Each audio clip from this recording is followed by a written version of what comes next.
கனடாவில் நியாயமற்ற முறையில் விசா மறுக்கப்படுவதாக குடிவரவு வழக்கறிஞர்கள் மற்றும் விண்ணப்பதாரர்கள் கவலை வெளியிட்டுள்ளனர். குடியேற்றம், அகதிகள் மற்றும் குடியுரிமை கனடா கணினி கருவிகளை பயன்படுத்துகின்றன. அவை சில நிமிடங்களில் தீர்மானத்துக்கு வந்துவிடுகின்றன.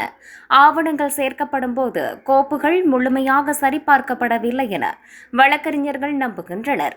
இந்த நிலையில் இந்த செயல்முறைக்காக மேம்பட்ட தரவு பகுப்பாய்வு மற்றும் சினூப் போன்ற கருவிகளை பயன்படுத்துவதாக IRCC தெரிவித்துள்ளது.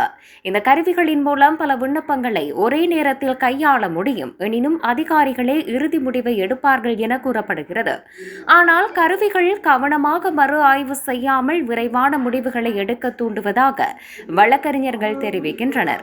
ஒவ்வொரு ஆவணமும் கவனத்தில் எடுக்கப்பட வேண்டும் என்பதால் இது நியாயத்தின் கொள்கையை உடைப்பதாக குடிவரவு வல்லுநர்கள் கூறுகின்றனர். இதற்கான அழுத்தம் பல ஆண்டுகளாக அதிகரித்திருப்பதால் ஊழியர்கள் மீதும் அழுத்தம் இருப்பதாக சிலர் வாதிடுகின்றனர்.